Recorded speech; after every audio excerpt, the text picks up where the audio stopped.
I don't know if y'all saw what's been going on in the House of Representatives, but they ooh, they had it out. Ooh, that was better than Real Housewives. I'm not gonna lie, that was pretty good. Okay, in case you didn't see what happened, basically they were having a committee hearing, and I don't really know how they work. They use certain rules of order where they're like point of order, you know, and there's like this moderator that doesn't do his job and stuff. And basically, Representative, I think her name was Jasmine Crockett, said to Marjorie Taylor Greene, she's like, do you know what we're talking about right now? Do you know what we're here for? And then Marjorie Taylor Greene said, I do know what we're here for. Do you know what we're here for? Because those fake eyelashes might be messing up your reading.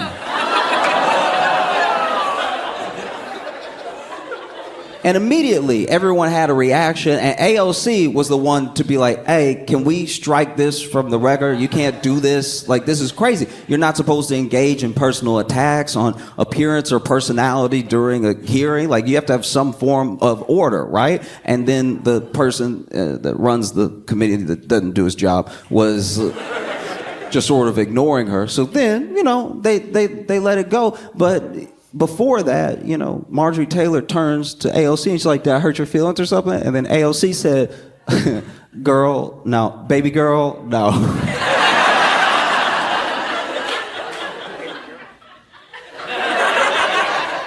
In case you aren't familiar, all right, a girl followed by a baby girl is equivalent to showing a Glock.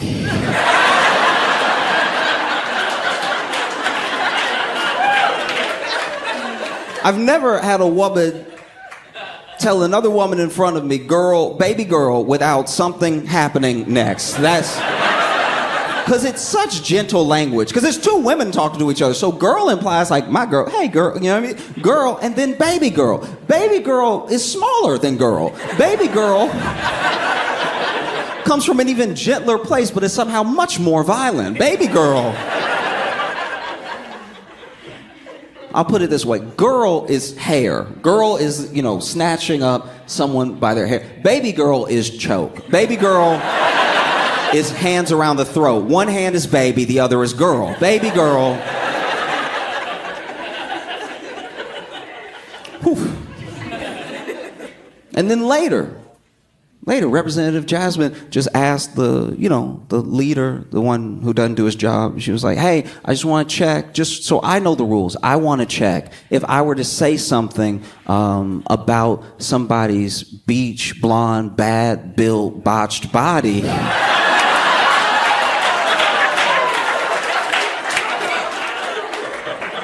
And to be fair, look, I wasn't there. I don't know exactly what she said, because some people are like, bad beach blonde, bad built butch body, or beach blonde, bad built botched body. Either way, it's a bop. Either way.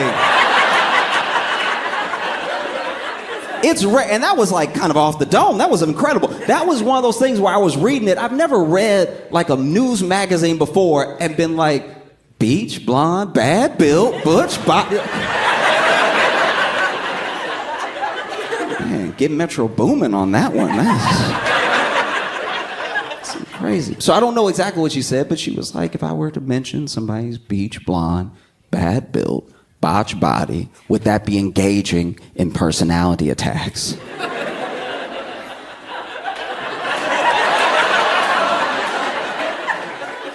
And then a bunch of people on the Republican side made the same noise as the Democratic side before. And then they were like, this is not the time, blah, blah. And then Jasmine was like, no. Because y'all love to dish it out, but you can't take it. And then the article ended. And I was like, that's the problem with journalism today. That's what... Now I gotta go watch C-SPAN to see how it ended.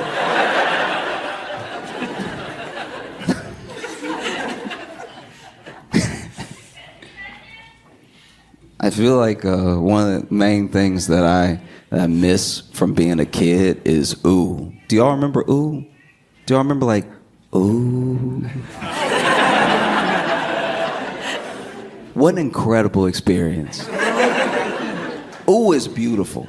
You know what's so beautiful about it? It's one of those like communal experiences. No one teaches you how to do ooh when you're a kid. You know what I mean? No one sits you down and be like, and sometimes you're gonna want to clap, and sometimes you're gonna be like ooh. Like no, your parents never give you a talk like that. You just are a kid, and then maybe you're talking in class, everybody's talking in class, and then the teacher gets frustrated, turns around, points out one kid and goes, Mr. Perkins, and then all the kids go, ooh. It's beautiful. It's almost like a religious experience that you're having outside of church, you know what I mean? Everybody knew to do it at the same time. Like starting a good slow clap. When a real slow clap happens, you're like, wow, we really did it, y'all. Ooh is beautiful. And then as you get older, ooh starts to go away a little bit. You know, because we all have different experiences. When you're a kid, most kids have the same general big fears, right? Getting called out in the middle of class, getting embarrassed, something happening, somebody. But as you get older, everything starts to splinter off. Everything goes in different directions. And so one person's ooh is another person's nothing, right?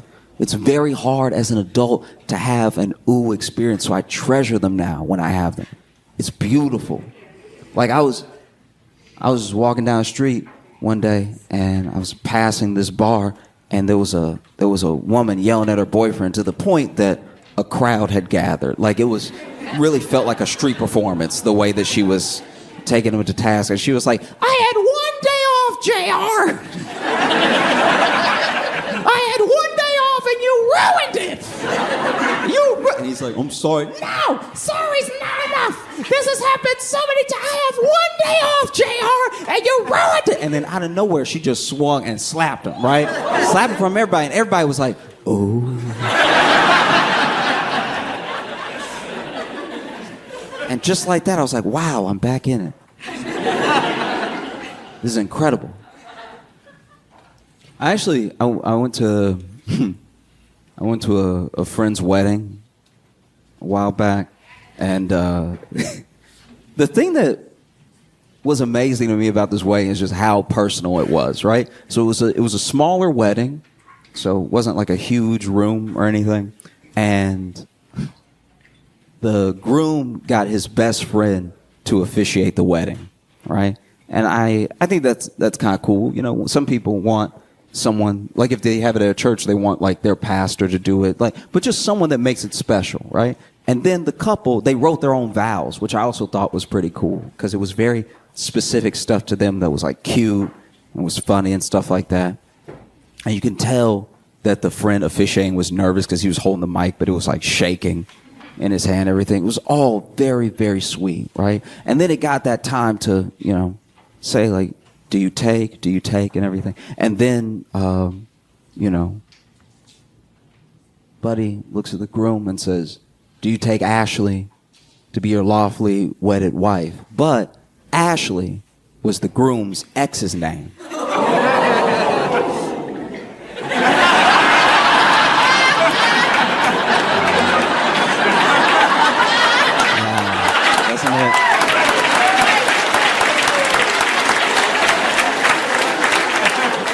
Doesn't it just feel good to just let it out? Oh. You know, admittedly, I don't know much about dating, but I do know white people. And the weather has a real effect on y'all. It's a nice day out, and every person I made eye contact with has told me.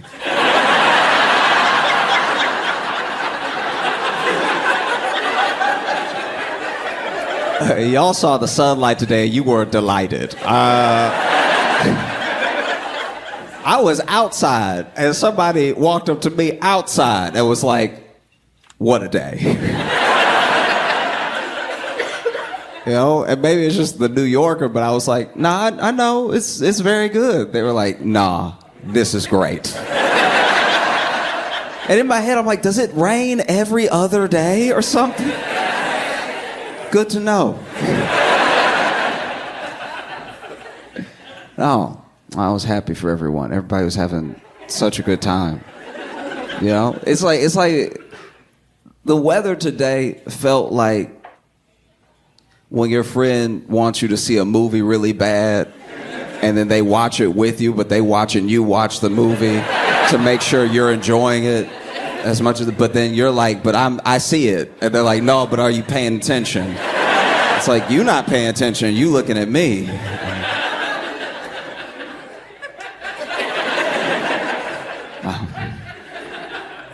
There were a couple people I was concerned about. You know what I mean? Because there were a couple people. I was at the hotel, you know, I was chilling with Logan. We were about to go get something to eat.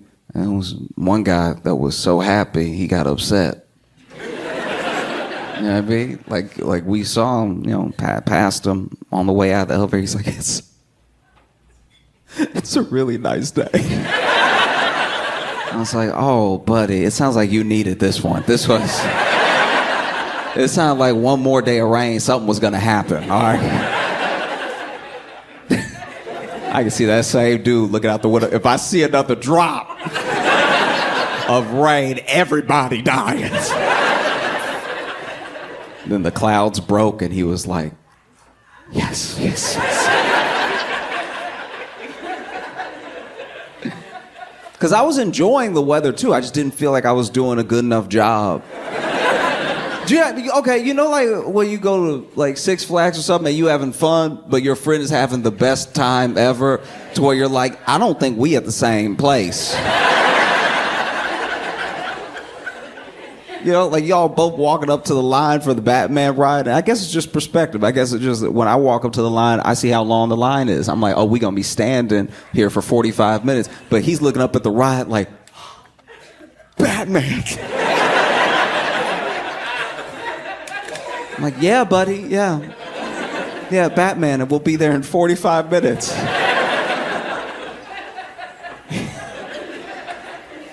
Oh. I had a realization that I'm getting older now, and as a man, like as a grown man, I'm actually too old now to get kidnapped.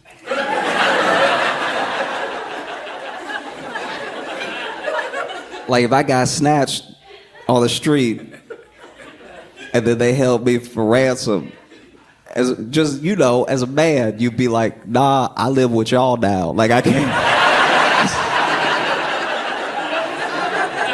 You can't send me back. That's too embarrassing. I just got snatched up like I was waiting for my mom after school. Y'all got me. We good. I'm part of the gang now. Don't. Yeah, send me back. Imagine. There's actually a statistic that nobody talks about. Thousands. I'm telling you, thousands of men go missing every year. We don't look, but thousands of men go missing. And I think it was 2021 where men going missing outpaced women going missing, right?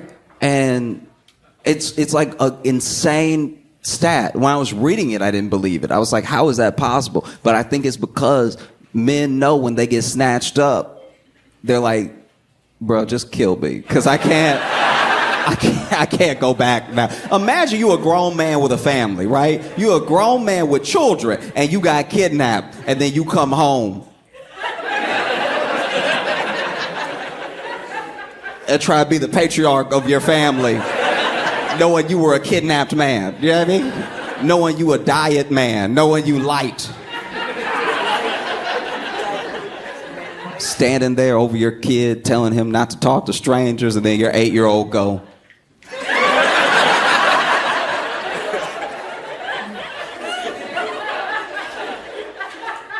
well, Dad, between the two of us, I'm not the one that's been snatched up before. I'm not the one that's walking around irresponsibly.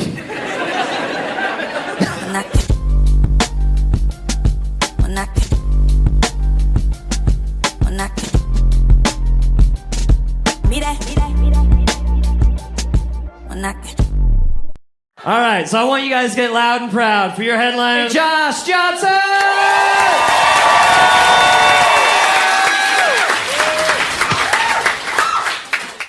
sometimes you hear things that stick with you forever, right? Like one of the things that I heard in school was it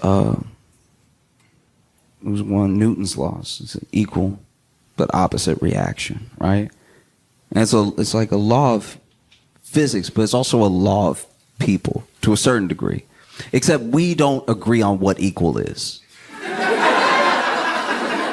Do you know what I mean? Like if somebody does you dirty and then you want revenge, whenever you feel satisfied, your friends, your family might look at you like you crazy. Like you're like, oh, you didn't have to do all that, right? You know what I mean? Your friends and family might even tell you, hey, stop, you got him. You got him, I swear you got him, right? And you're like, no, it's not enough. Like, because you locked in, right? You locked into revenge. Maybe, look, also because of how the world works and because of how we're all entering and exiting each other's lives, sometimes you make somebody pay for the sins of other people. Sometimes they did you dirty, but they didn't do all of it. That's not their whole fault. Like you clearly let out some demons on somebody else. You especially know you're doing it if you accidentally call them the wrong name. You know what I mean? Like you it's your last day at work, you quitting. You quitting this job and they ain't done you dirty too many times and you're sick of it, right? And then at the last second when you cursing your boss out and you telling him where he can shove it and you can tell him how he treated you and how he no longer has any power over you and you can tell him to go right to hell and then you accidentally say dad.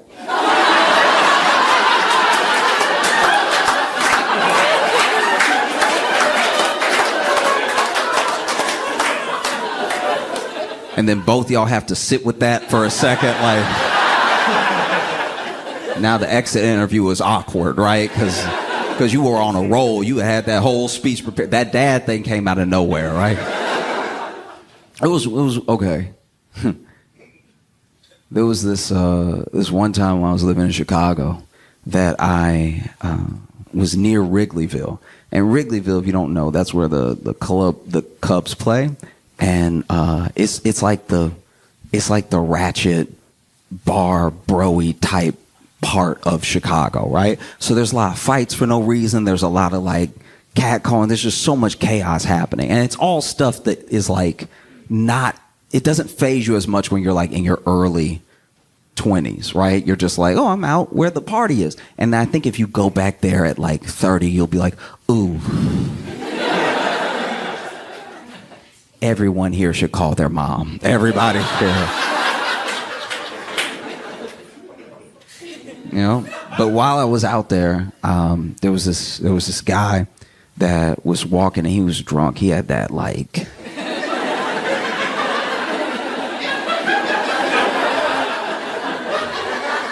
I've never seen anybody walk like this. Like he really was walking like his feet couldn't find the ground, and it was.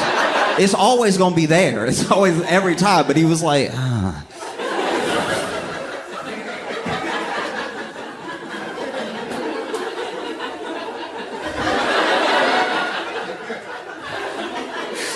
And I couldn't believe he wasn't falling. He was staying upright and everything. And this guy was passing. And this guy was passing with his girlfriend. And the drunk guy, as they pass him, he clocks the girlfriend.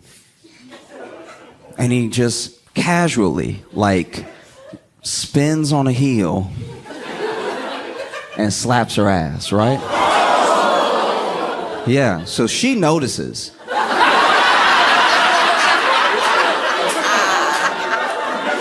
She very much notices. And it's crazy. Almost all this could have been prevented because he's so off his balance that he almost missed, right? He almost had a very different night. And so basically he slaps her ass and then she turns around and then her boyfriend turns around. Now he has not withdrawn his hand fast enough for the boyfriend to not know what just happened, right? So then he turns around and this guy is like, the drunk guy is bigger than the guy whose girlfriend just got her ass slapped. So even though that dude goes like toe to toe with him in the next moment, I was still worried about the little guy because the little guy was little, right? And even in his drunken state, he's still like aware enough to know he was big enough to be an asshole, right? Because instead of apologizing or anything like that, he's like, what you gonna do, little man? What you gonna do, right? And he didn't say it like that. He was like, what's he gonna do, little man? What you gonna do, little man? What you gonna do, little man? Huh? Ain't nobody, what you gonna do, little man? And little dude wasn't little for long. Because he popped that dude square in the mouth. And then big dude finally found the ground, right? And I had never seen this before in real life, but little dude didn't just fight him. He started doing actual wrestling moves on the street, right? This man, girlfriend Ben stepped out of the way, and this man goes...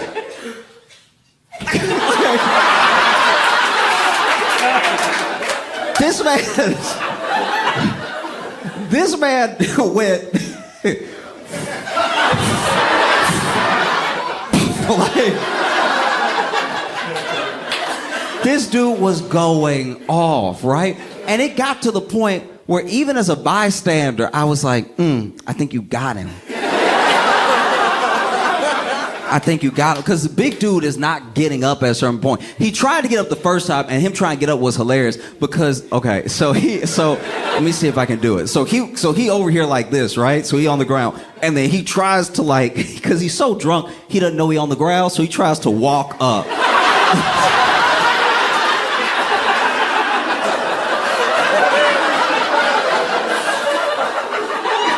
This man tried to walk up while he was getting hit.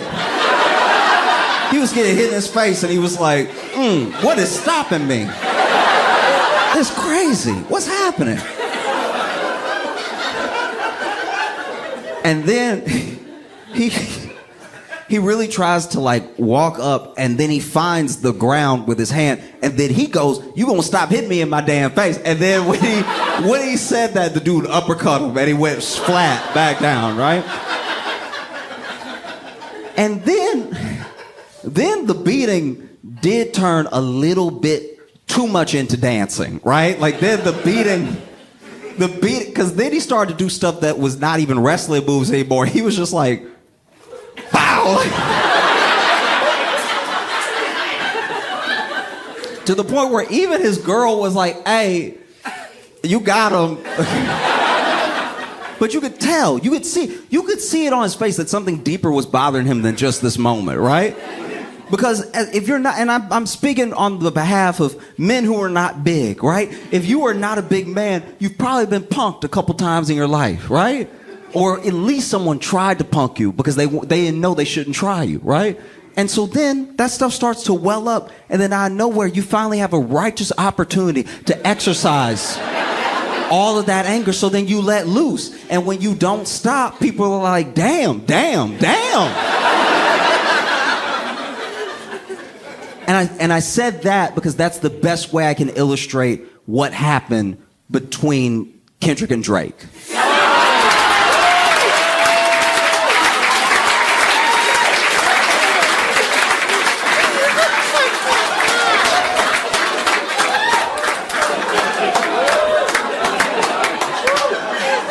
Because Drake makes his little like club beats, and he does his little, and he's a good rapper, don't get me wrong, he's a good rapper, but he makes his little like get drunk to this type songs, dance and everything. And then he was calling out Whitney, Kendrick's wife, because that's what he likes to do. He likes to attack rappers by their wife. If you look through his catalog, he does it every time. And then Kendrick said, okay.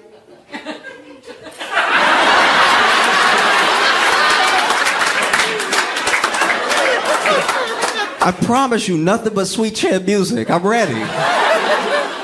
All right?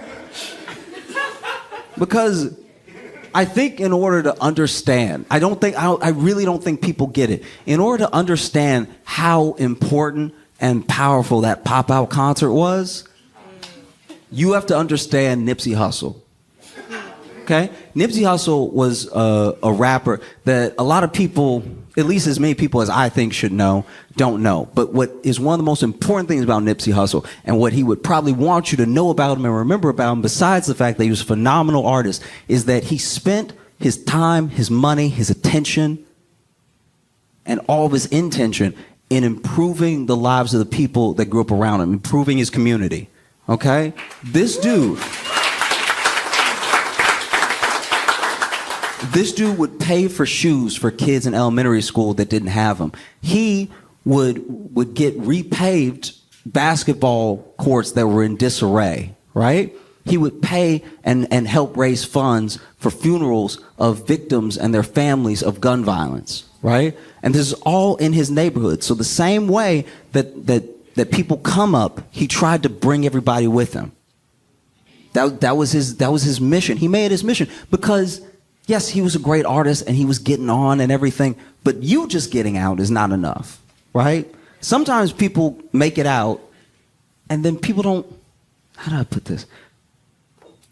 It's not enough if you just make it out. You want to bring people with you. Imagine you're in a burning building and so is your whole family. What credit is it to you? What does it really say about you if just you make it out? It means you ran out and you left everybody else. And Nipsey was like, I will die in a burning building if it means I get as many people out as possible, right? You know? Because it's very easy. It's one of the easiest things to do because all of your experience is relative to you, right? So you actually, as much as we may look down on it, you can't always fault someone who forgets where they came from. Especially if you came from a bad place. Sometimes you try to forget where you came from. You know? I used to think about that. I was like, damn, if I get rich enough, I won't be able to find this place on Google Maps. You know? But I mean it. It's like that's an amazing thing. And the other amazing thing, and I don't want this to come off the wrong way, but Nipsey did so much good. He did so many impactful things. He started so many programs and he taught how to give back and he taught people while he was still alive. It's like I want to instruct Black Americans on how to build franchises for themselves, right? So that when we make the money, we'll know what to do with the money, right? And he did all this with what I would consider very little money. Because yes, he was a big artist, and yes, he was a millionaire. But when he passed, when he was murdered, his net worth was about $8 million. And I think that people don't recognize how low that is in the grand scheme of how rich some of these artists are. We have artists that are billionaires, right? We have artists that are on track to be billionaires. And they don't do what he did with so much, with literally a fraction of what they had, right?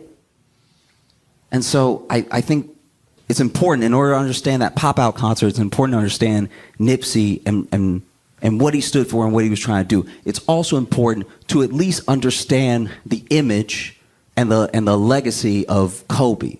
Because Kobe was also this integral part of LA, integral part of sport, right? And no matter what you think about the man himself, what he did in basketball, the passion that he had, his obsession with his passion is exactly what he wanted to impart on people for whatever it is that they do. Whatever it is you do. It doesn't have to be entertainment, it doesn't have to be a sport. It could just be the passion you have for being a father, right? If your obsession is being the best at whatever your passion is, you will make an impact, right? It's why to this day, and when I was little, if I have a ball of paper and a trash can is far enough away, Kobe. And if I make it, I lose my mind. You know? And so it's also important, no matter what you think of the man himself. Kendrick is someone that both of these individuals showed love to. And he's someone that has an obsession for his passion, which is music. And he's also someone that through his music, and at least in the intention of how he speaks in every interview and in everything that I've read about him, wants to give the same way that Nipsey gave, right? And sort of be a beacon for those same principles. So then, when you have something like the Pop-Out concert, which is on Juneteenth, which is a liberation day for black people, right? And then they all come together. And when I say they, I mean every section, every known and probably unknown section of LA's gang members were in one place at the same time. That's crazy. They were all there. And everyone made it about the beef, and he played the diss tracks. Of course they do. But it was bigger than that.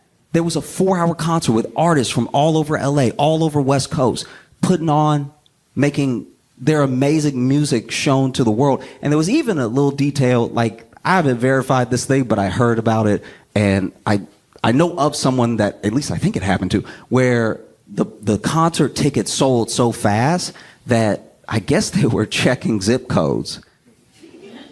And if you didn't live in or around LA or the West Coast, they were refunding people so that people in LA could go to the concert, right?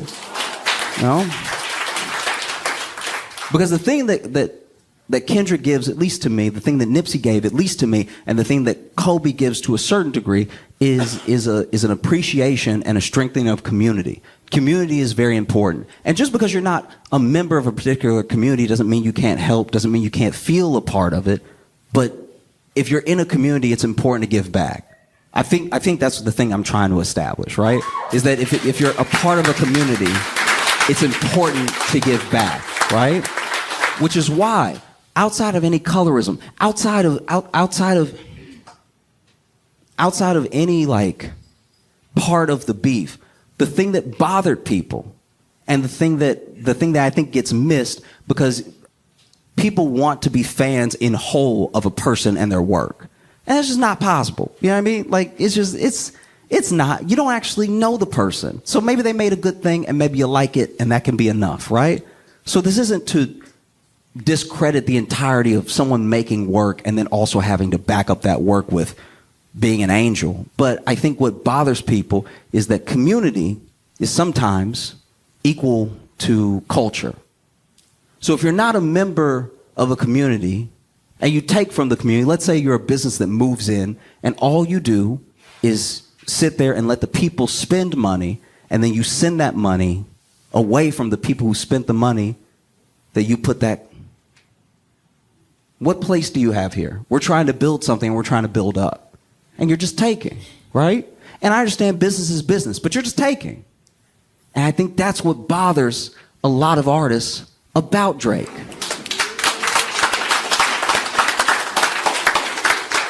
It's not that he's light skinned, whatever. It's literally, I promise you, it's the fact that you're not actually trying to be or in the community, but you take, and what do you give? You're a billionaire unto yourself. Who else did you get out the house? Preach. Because Nipsey did so much, and he did it, and he left with a net worth of $8 million. How many hundreds of millions? How many hundreds of millions does Drake have? And I'm not telling anybody how to spend their money. I'm just saying that when we look at who's doing what and when they're doing it, you got a lot left. So when you have a concert like that, right? When you have a concert that's a day of liberation and you've grabbed all of these different sections out of LA, you gotta understand what it is for some of these people to be in the same room. By any other metric of any other time, they would be in the streets killing each other. And now they're all inside in one place right now, right? So I think that's what got so many people so emotional about that moment when they were all on stage together dancing together, dancing the way. And I understand that there are lots of black people who don't have the take that I have about it, that think that any mention or any semblance of gang culture shouldn't be equated to any part of blackness. And I understand that, but I'm saying we are where we are, right? Those are black people. And yes, they've been in situations and they've been in conditions where they are gang members. But if you have a day like the Pop-Out concert, and you have another day like the Pop-Out concert, you have another day like the Pop-Out concert, all of a sudden, all this stuff, it just disintegrates. Do you know what I mean? It's all about a future, right? You had more gang members than any of... We do not know how many gang members were on that stage, but they were all dancing together. And sure, it was to call Drake a pedophile. I understand that. I understand.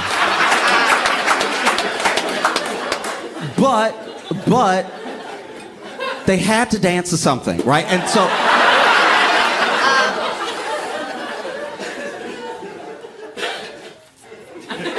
It was actually fascinating to watch because there were clearly a lot of people on that stage that did not want to be on the camera. They didn't want to, you know what I mean? They didn't want to be on the Amazon. Because even if I think one of the reasons people are having trouble finding the words to describe what an impactful and beautiful moment it was is because to tell the whole of it is not only hard to do, it does feel a little like snitching. You know what I mean? Like if you're like, he was there and he was there and he was there, now all of a sudden the LAPD is like, tell me more. You know? And so maybe for the good of unity, the good of the community, maybe even the good of the culture, maybe Drake should try one more time. Maybe he should...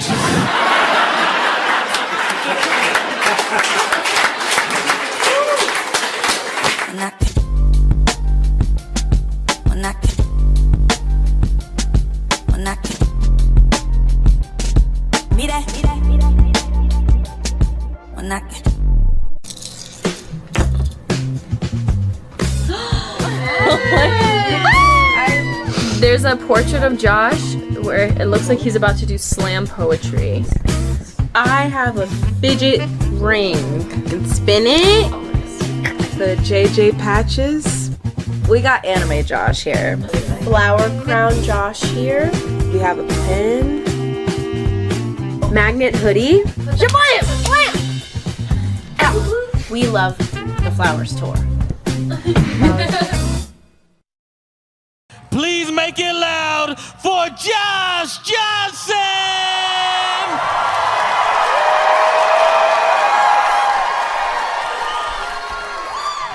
Man, okay. I've been excited to come to Rochester, and I have been also nervous.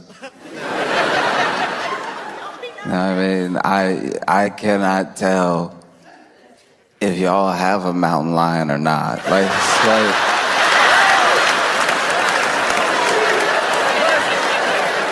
Listen, I can only go off of what I've been watching. And what I've been watching, I'll just walk you through it.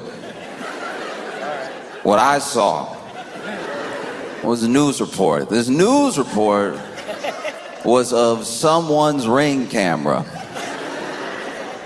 I like that the whole community is involved in the surveillance. I like that this wasn't CCTV footage. This was, a person's Ring camera. And in the Ring camera, there is what might be, probably is, definitely looked like a mountain lion going for a late night stroll.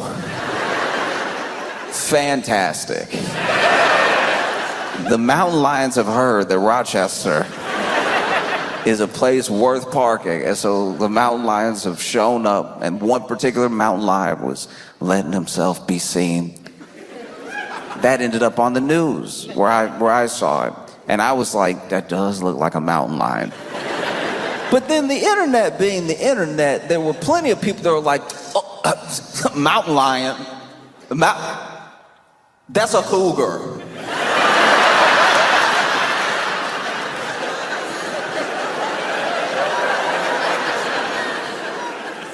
Nothing makes me want to get into it with people than well, actually, that's so beside the point. A very big cat is walking around Rochester. Cougar, mountain lion, help me with the major difference. And then people initially, when the report came out, there was a shelter-in-place order, right? And I heard about the shelter-in-place order, and I was like, order? was fighting to get outside knowing there was a mountain lion out there? Who was like, y'all know I always wanted to pet one. This is so unfair. Every time something fun happened, I gotta stay inside. Shelter-in-place order is crazy.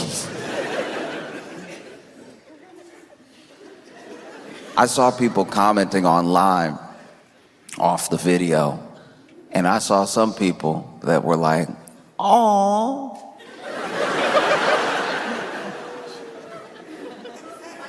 Please tell me you understand that if that awe is taken to a mountain lion, that will be the last noise you make. Oh, so sweet. Just licking it.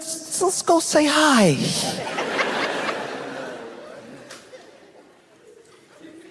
Oh. Oh. Wow, okay. And then from there, you know, people contacted the zoo, and to y'all's credit, y'all's zoo was like, hey, nah. Everybody here's supposed to be here. Okay? We not just loose with the gates like some other zoos have been. We got all our cougars, we got all our mountain lions, every cat is here. And like the fact that this thing was just strolling as well. It's not like running around. Everyone that says they've seen it, it's like quickly become this like urban legend / mascot of Rochester. Because then the people that have seen it, and look, I'm not saying that if you've seen it, you were supposed to tackle it and take a selfie with it. I believe the people that say they saw it. I believe one person in particular that says that he saw it. I believe the man that your news interviewed that said that he saw it. This man should just be an anchor. The man is all the news, and they turn and he goes, it went rawr.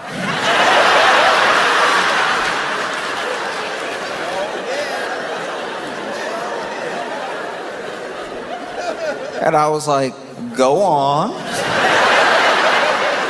So far, this is very believable. He's like, it went rawr, and I was like, ooh, I'm good. No, none of that. No.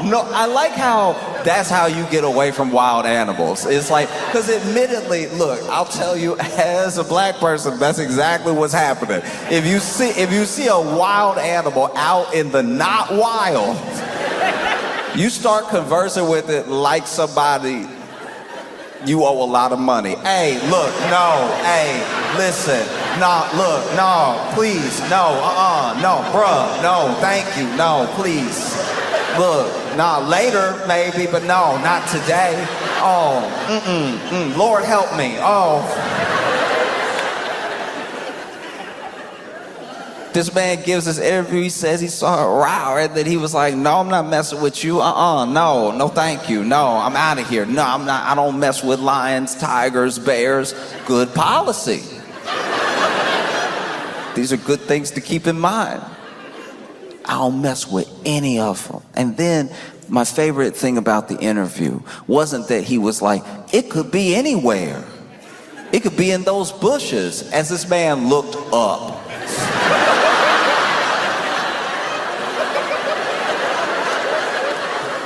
This is why this dude is like low-key one of my favorite people of all time, because I know exactly everything that's going through his thought process while he's talking to the news, and I also could put myself in this situation when he saw the mountain lion.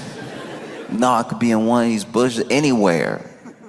He stopped just short of what I probably would have said, which is like, it could be anywhere. Anywhere, these bushes up here. It could be in the house. It could be you. We don't know each other. Like, How we know he didn't stand up, tuck the tail, and was like, reporting live?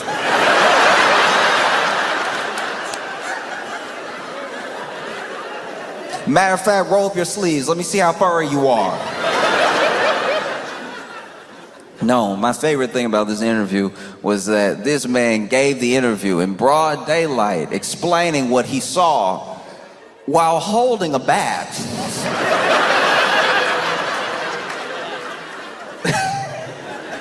It's like, that's why I keep it with me right now. That's why I got it on me. And I'm like, yes, but no. No, that's why sometimes I don't like the movies that Hollywood makes, that, you know, they put scenes out there that wouldn't go the way that we've imagined. You know, you put Idris Elba in one movie with a line, and now people think they could fend off a mountain lion with, like, not a thick bat. Like, that bat looked like Pee-wee grade. That was not a slugger, you know? He was like, no, if it come near me, if it comes anything, no. And then y'all did not help the situation. Because then you started posting AI of y'all with the mountain lion.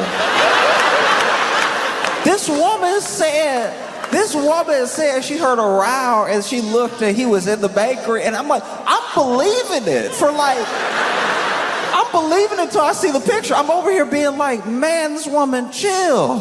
This woman a straight gangster. She's not just a baker. It was in her store. And they showed the picture. I was like, y'all gotta stop playing. This is supposed to be the news.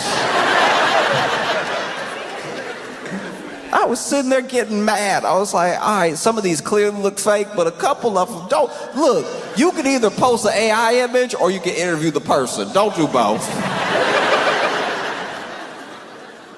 That's disrespectful to my man who's probably still carrying a bat right now.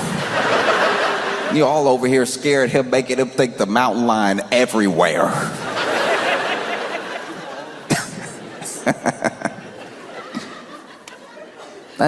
No, look, don't approach a mountain lion. If you see a mountain lion, there's a whole number you're supposed to call so some like actual professionals come deal with the mountain lion. That was another little gripe that I had that I will admit.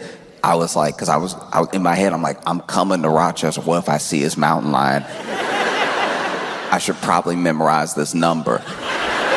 And instead of being in any way catchy, in any way memorable, this number isn't 1-800-SIGHTING. That would be too many numbers, I understand. But like, this number is just 1-375-2280. Like, it was just such a regular number. I was like, no one will remember that. You couldn't even make a number. You couldn't even make it like 1-800-GET-CATS.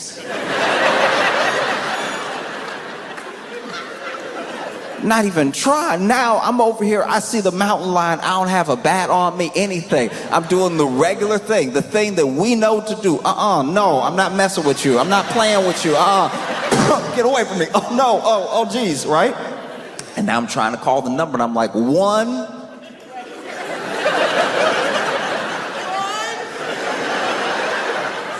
Now I'm over here, somebody knows the number. That's insane. That's too earnest. Don't. That's we. Imagine though, because this is my thing. This is just my thinking. If I saw the mountain lion, right, and it was over here, not just minding its like ring camera business, not just going about his day. Maybe I saw the mountain lion. The mountain was like, "Hey, city ain't big enough for the both of us." I'm not gonna lie, just for the sake of brevity, I would probably call 911. But the idea that there's a whole extra set of numbers to call if you see the mountain lion makes me wonder that, like, if you call 911, they'll be like, a mountain lion? You called the wrong 911. Look, I'll give you the number, call. Write it down. Write it down. You can't transfer me? No. We 3 numbers. They're 10 numbers. You just can't transfer like that. It doesn't work like that. Yeah, I'm just praying I have a good time in Rochester. I don't see a mountain lion in the very high bushes y'all have. Y'all have been busy since I've been gone. Y'all have had a string, multiple robberies. See, I haven't even specified yet, and y'all have had a string of robberies of the mail. I was reading about it. Mail carriers are getting robbed, and that's just... I like an unboxing as much as the next person, but like that's truly it's mail. It's more likely you stealing bills. Imagine. Oh, would have been great if somebody had robbed my house when I only had bills in it, you know? I can't even imagine what that would be like for the mail carrier, because it'd be different if you're like a Brinks truck. It'd be different if you went to wherever, because they go everywhere, and they do these shipments from different places and stuff. It would be different if you went to, like, you know, some grocery store. They had to do their deposit. You show up with the truck. They always have like 2 of them there. And I used to think that was for security, but the worse the economy gets, I'm like, nah, that's so somebody doesn't quit on the job. That's so somebody doesn't just drive off with the truck. There's at least one other person there to keep you accountable. But they'll have the person who's like loading up the truck or loading something in from the place that they're picking up from, and then they'll have one person just sort of standing there, looking at everybody. I used to work at a grocery store. This exact thing would happen. Like, they would come with the truck, and there would be somebody that looked at everybody like a suspect. You would have grapes in hand, and he'd be like, what's up, though? Like, you trying to... It's like, oh, I'm trying to, you know, check out, get rung up. It's like, okay, all right. Likely story, but okay. And then, you know, they go off, they deliver it to the bank or whatever. I can only imagine if you work at the mail.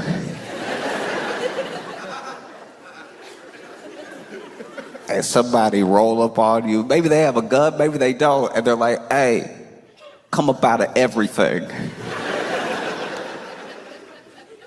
I don't even think you'd be trying to be brave. I think out of genuine confusion, you'd be like, the mail? Yeah, everything you got. It's like, I can tell you right now, because of the route that I'm on, none of these about to be checks. You know what I mean? Because it's not even like they're robbing the mail carrier of like the best neighborhood. You just robbing the mail in hopes. It would be different if this was like the 1800s. It would, because back in the day when they robbed trains, those trains did bring like mail with them. And a lot of that mail was like, you know, from bank to bank, or somebody sending something to someone that was precious. You know, you had these great train robberies and everything. Now, you'd be sorely disappointed if you were to hop on an Amtrak. You're like, okay, everybody, this is a robbery. It's like, all right, first of all, let me tell you right now, every single car in that Amtrak, bathroom destroyed. So already, you get on the Amtrak, you'll be like, all right, everybody, this is a...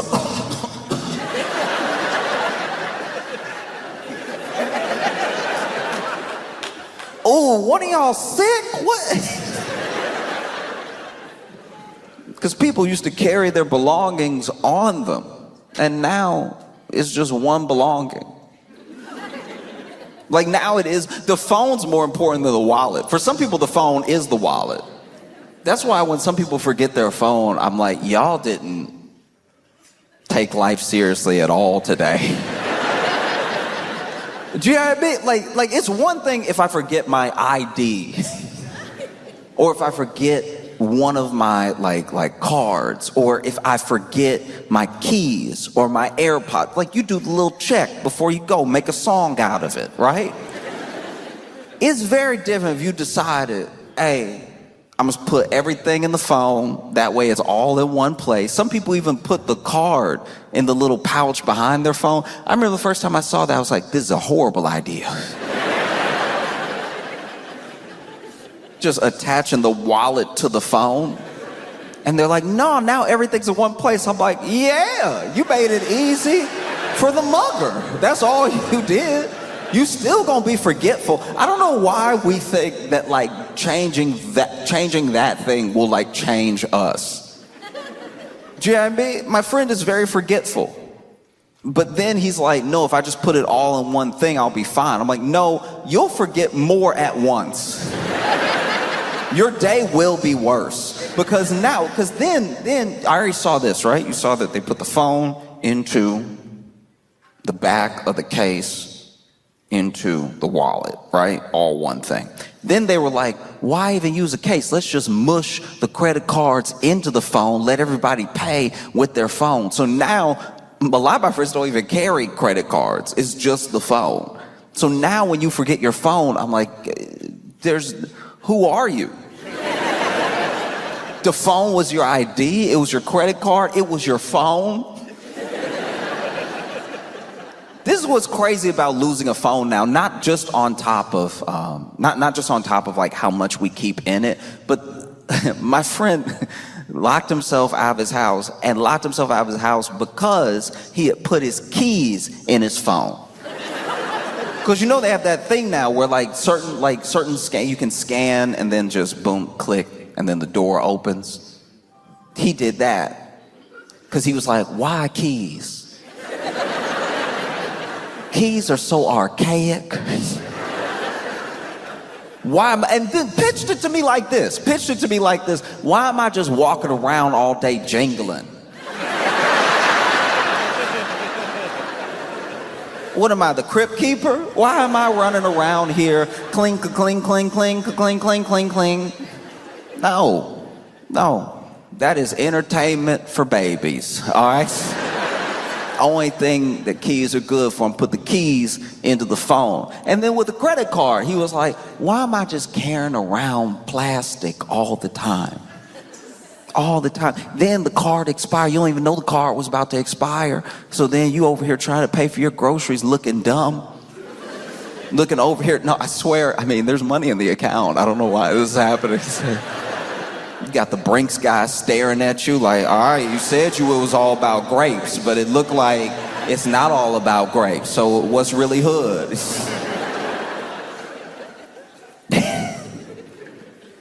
Now I put the card in my phone. I put the keys in my phone. I got everything all the time. And I'm like, all right, but what happens when you don't have the phone? Because you're telling me all this as like the reason to put everything inside of one thing. But now you're locked out. You're locked out of your apartment and you're sitting in my apartment. Somebody who uses a key to get in. I don't know. I feel bad for you. You gotta use this archaic technology. You gotta turn it with your wrist like you're from 2000 BC. And then that's the other thing that was crazy. It's like all these things that were for ease, he ended up being so much worse off because I told him, I was like, you didn't even have your phone on you to call me. You had to find me.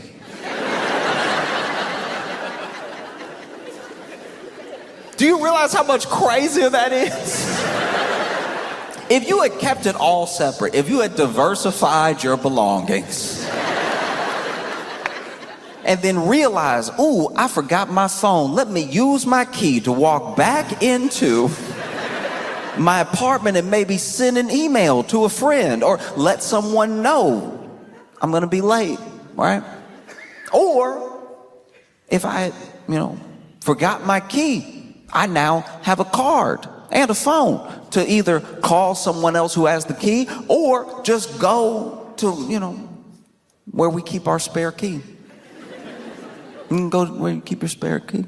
Because you keep a spare key, right? You keep one physical copy, right?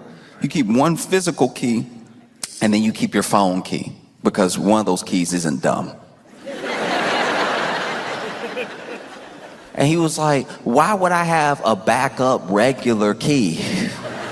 Just so somebody can find that key, break into my place, and steal all my belongings. I'm like, it sounds like you have one belonging. It sounds like... I'm waiting for when they do that. I'm waiting for when Apple is like, no, put the couch in the phone. Just trying to get you to sit on your phone to be comfortable. And then when your phone cracks, it's like, oops, maybe that was a bad idea, but you will need a new phone. We're doing all this stuff and it's just doing too much. Doing too much and doing too much. And then you get to the place where you don't even know why you're doing what you're doing. You get to the place where you're robbing the mail.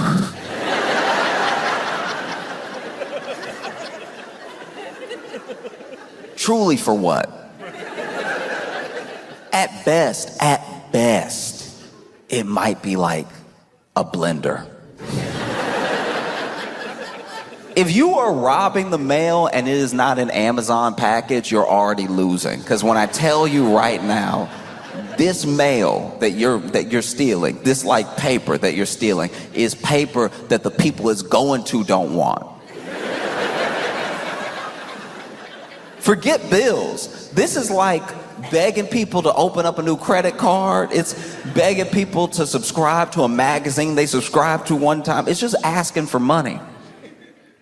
And then you do that, and then you open all that mail in your place, which is also against the law. You doubling up on felonies. What's the plan here? Because now you've opened the check.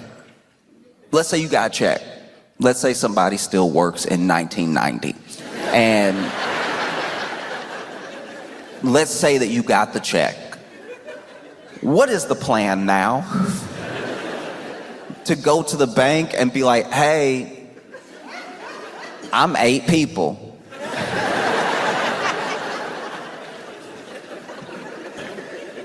But who knows? Maybe the banks in Rochester just cash whatever y'all bring. I have no idea. Maybe this makes sense. I know it's been spoken on already, but I am genuinely, I've been looking it up. I've been educating myself, and I'm fascinated at the origin of the garbage plate. Because here's the thing.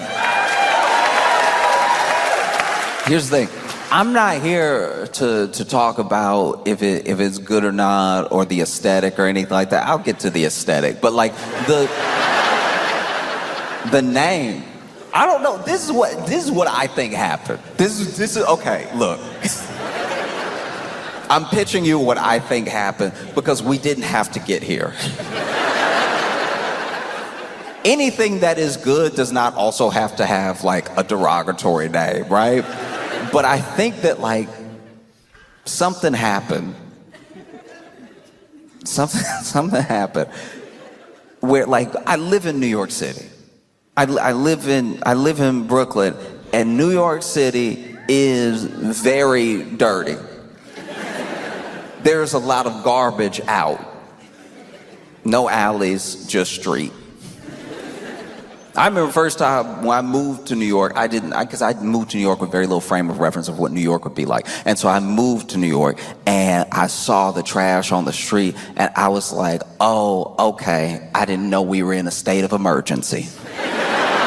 I had no idea. I picked the wrong time to move because the garbage, and piled up too, almost organized in its chaos, piled up about waist high at the sidewalk, And then I realized that's what you do there. You put the garbage on the street. Like for a day, well, not a day, for like 3 days out of the week. we are the garbage. And somehow nobody has seen fit to just make an alley.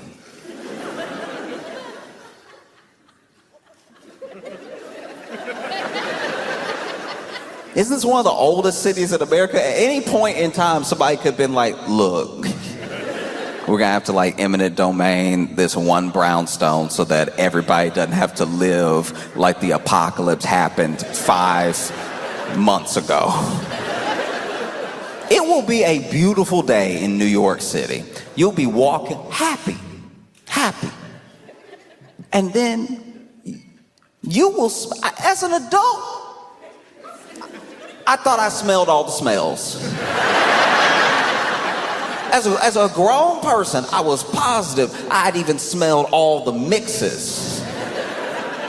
And sometimes you'll be walking in New York City, and it will be a beautiful day. It'll be a picturesque day. It'll be one of those days that they direct movies with the scene that you're seeing. It's almost like God's cinematography. When you look around New York City, the sun is coming up. There's that golden hour. Everything's shining off. The building's just perfect. Maybe you walking and you walking with somebody you love. You holding hands and everything. And then you even go to say, I love you, right? You go to express, because you get swept up in this moment, this beautiful, beautiful moment that somehow you can only experience in New York City. Plenty of places are beautiful, but this moment can only happen in New York City. And you go to say, I love you, but that means you open your mouth.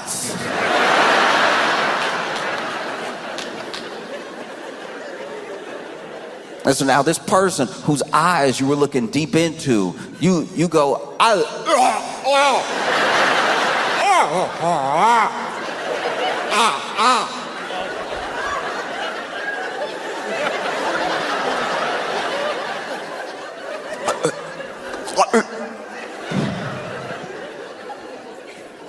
you can't even describe it. You can't even describe. The only thing that even comes close to it is if you like ran onto like an Amtrak train with the bathroom door open. You've never felt or smelled anything like that. You felt like you were walking through a cloud when it happened. And now you're doubled over. That moment has happened in New York City for as long as New York City has been around. Since its founding. Since they were like, no, just mush them together. Nah, everybody want to live here, mush them together. No, it's and on top too, let's build up. No, it means more trash, but it means more people to, pay more taxes for us to still not have figured this out. Look, it's a phenomenal idea. There's no way, no, you can't cut through these buildings. You can't tear something down. No, that'd be crazy. This thing is worth $2 million. This piece of property that nobody wants, that no one will ever want, is also worth $2 million. No, we can't make it an alley. That would be useful. And so, I think maybe somebody saw that entire situation. And they were in Rochester and they were eating at one of their favorite places, and they were like, that looks exactly like what's in front of me right now. I've seen it, and I feel like there were other names. Because there were other words available. You know what I mean? This is how I'll put it. It would be like if I baked a cake, right? If I baked a cake and it was a triple chocolate cake, right? So, and not just triple chocolate in the way that it's like chocolate layer, chocolate layer, chocolate layer. Let's say I really took my time. I really did something like decadent. I really made like one layer almost like chocolate chip cookie. It's a little bit more brownie than it is like cake. And then the layer above that, I went a little bit like dark chocolate with it, right? And it had a little bit of filling in the sides of it that was also like something you don't usually get in chocolate cake. And then the top of the chocolate cake, very light. very like not the like fondant type stuff, like very light icing and a very like moist top, melts in your mouth, right? And then you had this chocolate cake, and it was actually, let's just say for the sake of argument, the best chocolate cake you've ever had in your life. Incredible. You were moved by how good this chocolate cake is, because you never had chocolate cake like it. This might make you act different, move different throughout your life. You never had chocolate cake like this before. Never has somebody put chocolate cake on a dish and then you put fork to cake and then fork to mouth and cake to mouth and then felt this good about your life and yourself, right? It's never happened before. And so then you ask because now there's a different person. You're a different person when you had the cake, before you had the cake, and after you had the cake, right? You're about to move through the world with more love, knowing that there's cakes like this to be had. You're about to spread the good word of this cake, because more people should have this cake, more people should feel this happiness, right? And you take a break from chewing, from everything, to ask me, what kind of cake is this? And instead of saying triple chocolate cake, instead of listing the ingredients, you ask me what type of cake it is, and I say, Dookie.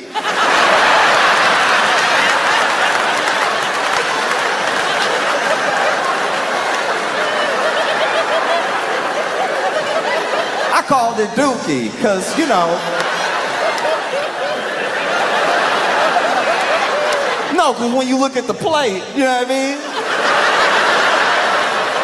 No, it looked like Dookie, so I called it Dookie. That makes it more enticing, doesn't it?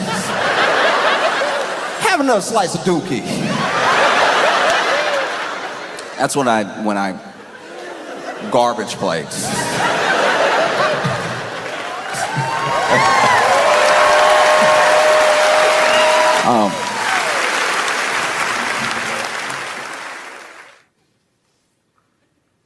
They may have found signs of ancient life on Mars. And I don't know how that helps us.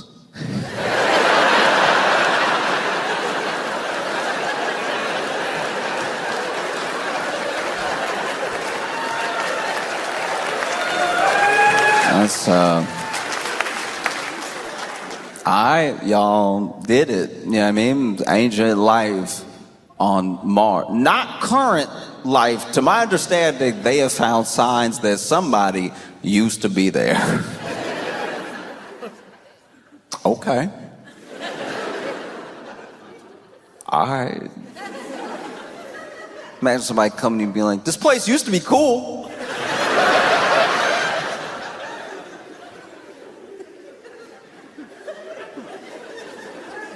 Because I've thought about that. I've thought about how, what if, let's just say, for the sake of argument, what if there was like ancient life on Mars?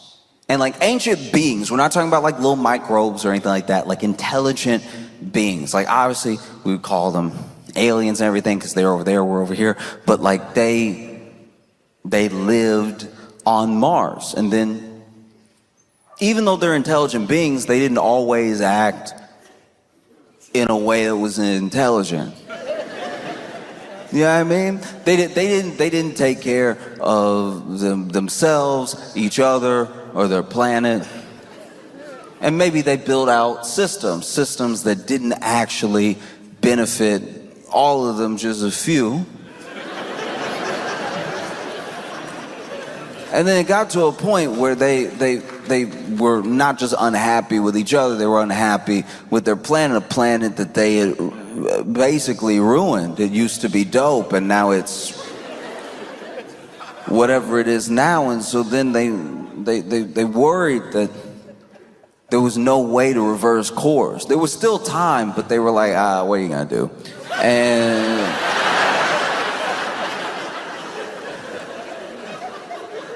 And so then over time, remember, this is ancient.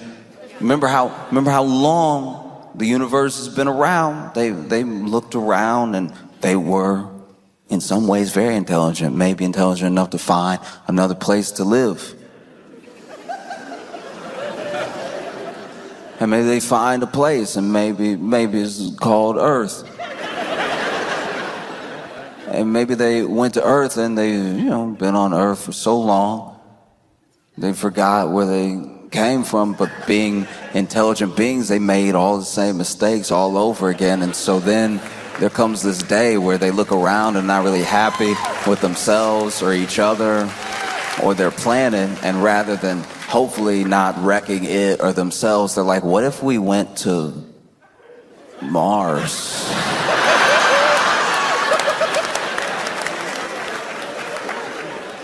I don't know, maybe there's something there.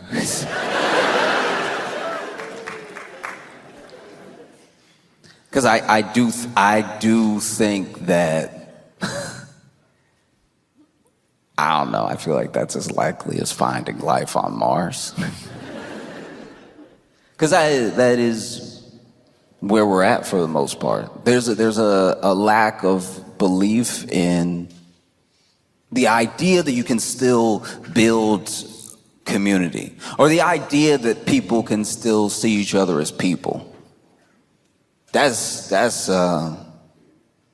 incredibly troubling and scary. I think that we rely now on communication that is more served to us than we seek out. We feel like we seek it out because we're discovering it in real time.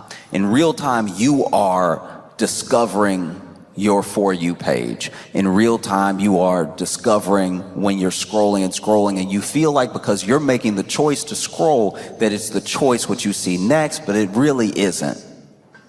And based on a bunch of things about you, we think we're shaping the algorithm, and it's a high likelihood it's the other way around. Because based on how you've built your habits gets based on whether you get served contempt or compassion. And so then when it's time for us to talk, we have a very different view of how people are in the world. Like all of social, all of this stuff, every platform, it's just a mirage. But when you're out in the desert by yourself, which it feels like a lot of people feel that way. A ton of people feel like they're out by themselves, right? And you see this thing up ahead and you think you know what it is, and it turns out to be a mirage. It's very hard to convince anyone of that idea. And so that's what I watch more of than anything else. It's just the idea that I know what's going on, I know what people are saying, I know how people think, and I've got a big picture of everything that's going on. It's like I promise you have a snapshot. No person, no single person online is one thing. No idea is one shared belief by everyone. And once again, no matter what you do, even when you think you're gaming the system, even when you're like, but I log out sometimes,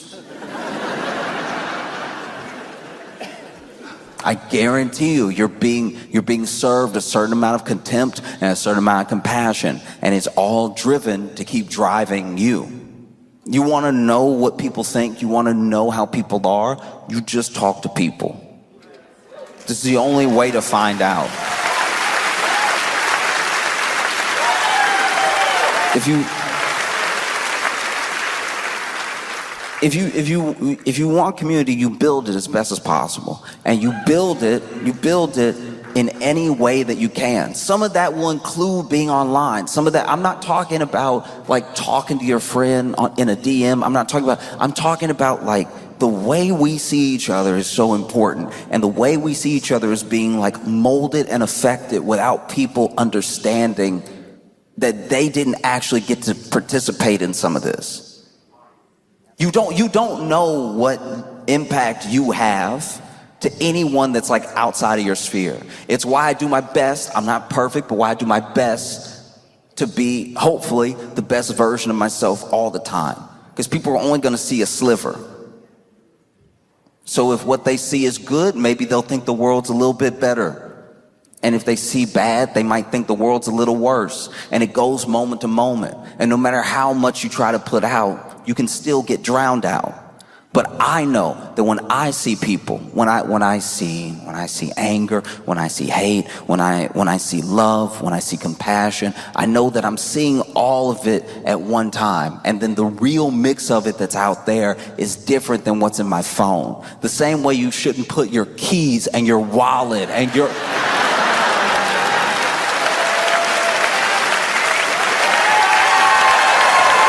Do you know what I mean? The same way that if you put everything in the phone and then you lose sight of what you're up to, you're lost.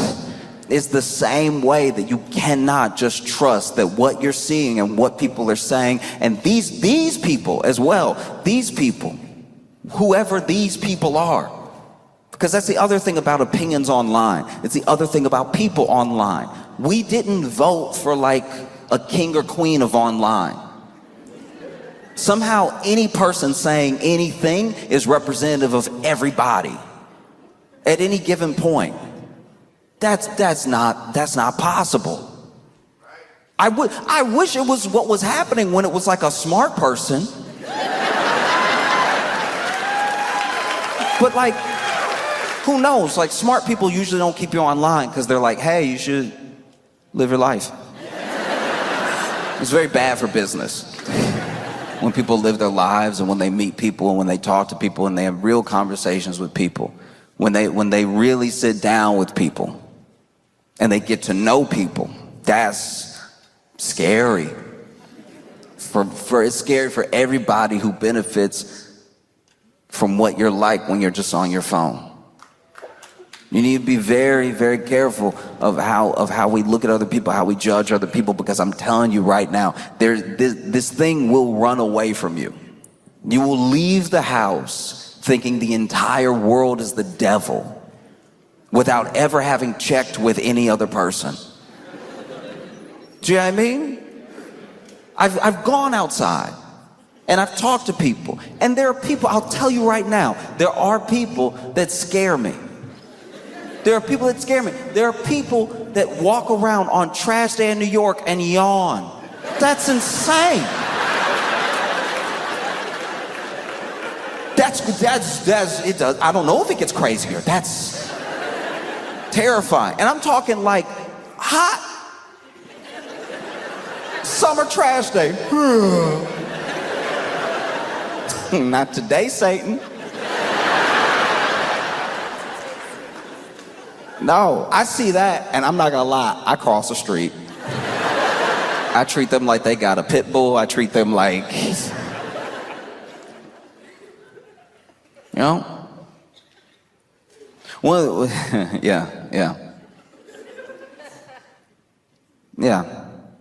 Like I don't know. And sometimes you want to throw your hands up and just say, none of it's worth it or anything. And I don't know. I just don't believe that. There are some things that happening and your response, what you put out into the world, it is coming back. It may not feel that way. And maybe you're a kid and you're impulsive and somebody makes you angry online, so you get real nasty with everybody all day, and you don't even think about like the ripple effect that thing has. But like, people take online, obviously is not real, but people take real things off of it, you know.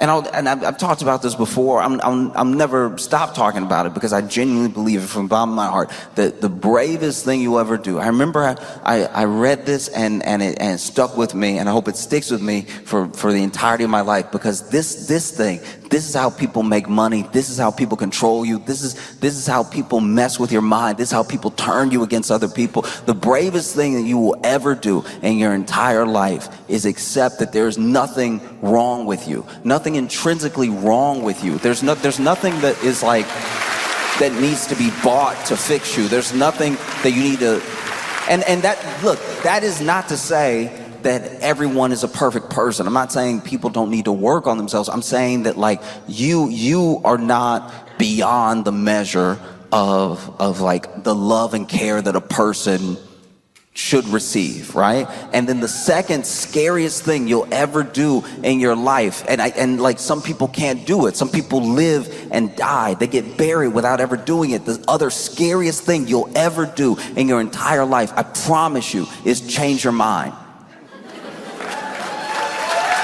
And like, I don't think that I personally don't think we're in a place where we're too far gone. These two things can still happen. It takes a second for them to happen. It takes a moment for either one of them to happen. That there is nothing wrong with you. Now, you're not perfect. You make mistakes. There's nothing wrong with you. There's nothing unfixable, unlovable about you. And then there's a world that looks different than the world in your phone or even the world from your experiences. But I promise you, changing your mind will not kill you. But this isn't the world. It's not even your world. It's just what you're being served to keep you on the platform. But I think somewhere along the line, we start to feel like it's a window instead of a TV. Do you know what I mean? It's not a window. There's no way to know what everybody thinks. And there is no like side to reality. So when you're watching something, and when you're watching people react to something, you're seeing a piece of it, but you have to remember what you're being served. Like that's what's happening. Different amounts, compassion, contempt, depends on how you look, depends on where you go. It's worth seeing the full picture for yourself. I think to fail to do that is to start to fail to be as human as you can be. You know, this thing that we have is this incredible tool, but like tools are also weapons. A tool can protect you, and you can use it to hurt other people. Like if you thought a mountain lion was like walking around all the time and you just had a bat with you just in case, it's like not.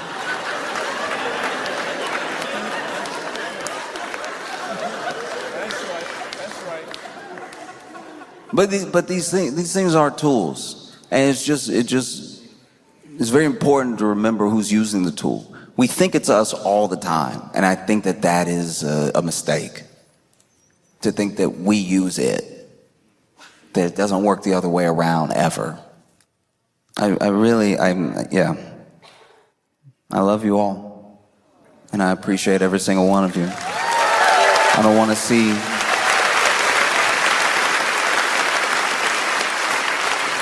I don't want to see people destroy themselves because they thought that they had a mirror, they thought that they had a window, and they just had a TV. You know? So I appreciate every single one of y'all.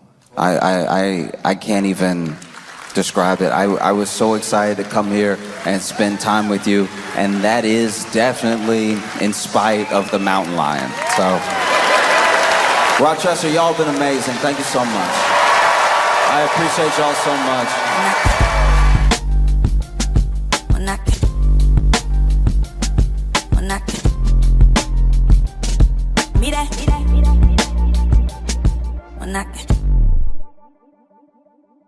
Milwaukee, make some noise for your headliner, Josh Johnson.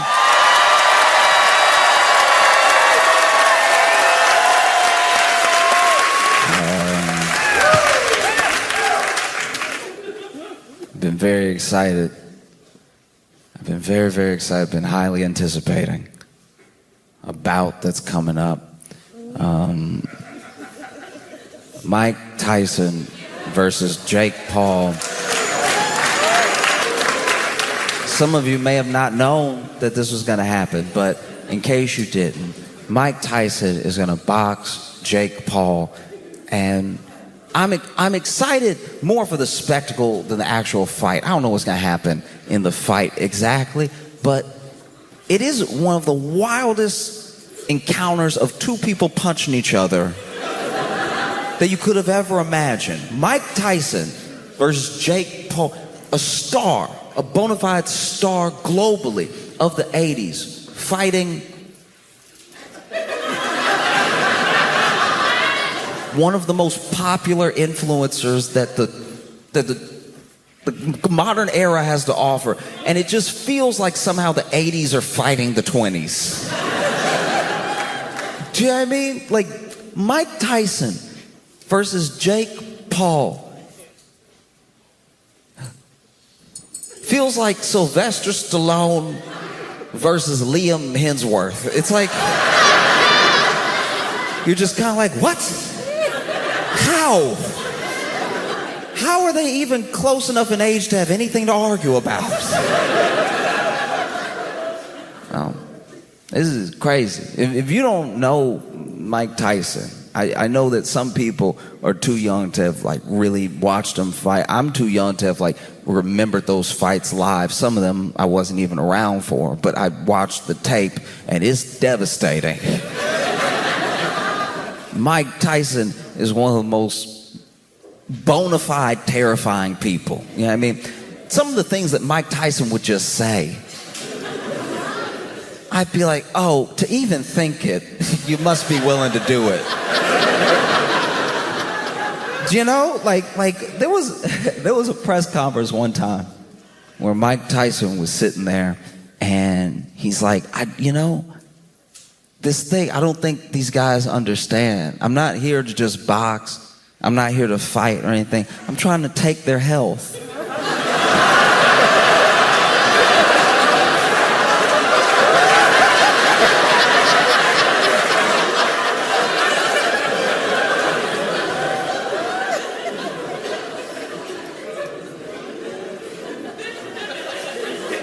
Sir. The question was, what has your preparation been for this match?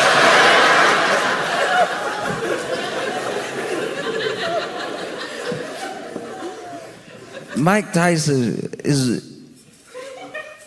he's like an embodiment of like everything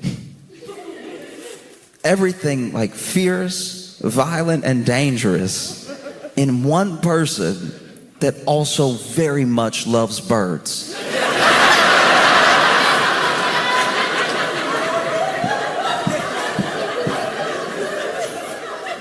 And what's wild about Mike Tyson is that from the time that he was young, right, to present, he had taken a genuine, not only interest, but maybe an obsession with the way that the world works, understanding oneself and understanding the world and how who you are applies to the world, right? So he said some of the most fascinating things around Alexander the Great, around conquerors, around kings, around how to win a mental battle as well as like a physical one, how war works. He has such an understanding of the world. And then he says other things. Other things that are so scary that you're like, sir, just shoot me. Don't want to have to deal with this, you know? And a lot of it bleeds together because it's not my time, right? I'm not like from that era, but you watch these old compilations of press conferences and interviews and post-fight interviews with Mike Tyson.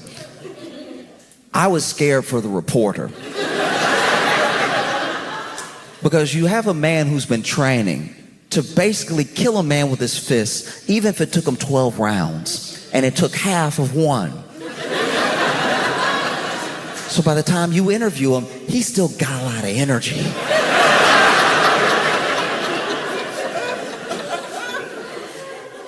There was one time they were trying to interview Mike Tyson after a fight. They're in the ring with him. They're putting the mic in his face and everything. And he's so amped and he's talking. He's like, y'all don't understand. Like I'm from Sonny Liston's cloth. I'm the most fierce. And he starts describing not just who he is as a boxer, but his training and everything. And then at the end of it, he goes, I don't know, man. What?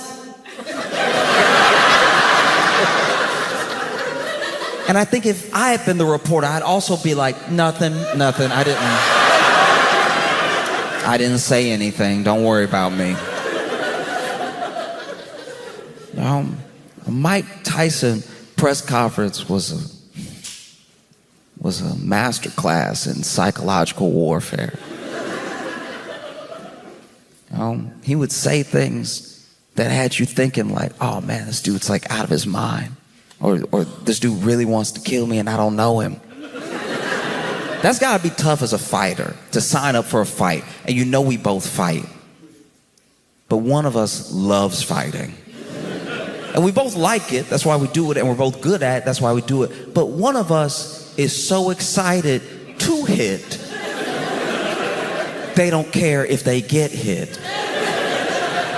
It's a very different person. Do you know what I mean? Even when you're mad, even when you're angry, and you're like, that's it, let's fight. You're trying to get the aggression out, and you want to hurt the other person. And yeah, maybe you're willing to take a few punches, but you aren't in a fight loving getting hit just so you can give a hit. It takes a different type of person, and Mike is a different type of person. You know? When you look at where Mike Tyson comes from, it's astounding that he made it to where he was. You know, Mike Tyson comes from Brooklyn, was in Bed-Stuy, and then at a young age moves to Bronzeville, and is devastating because it's not the Brooklyn that you know now. You know what I mean? Like it wasn't. There were no cupcake shops. It was Brooklyn in a way that was, let's say the property would be cheap, all right? Like if you were trying to buy, all right? Devastating conditions. And he talks about it. He talks about how there was just, you couldn't even go to the bathroom inside sometimes where they were staying and stuff. And all that stuff can make a hardened person. Because he didn't just have to live in certain conditions. He had conditions waiting for him when he got outside. He talked about it. He had to fight. He had to fight all the time. He had to be ready to be tough all the time. People will test you all the time, right? He talked about his first fight. Because like I said, Mike Tyson loves birds.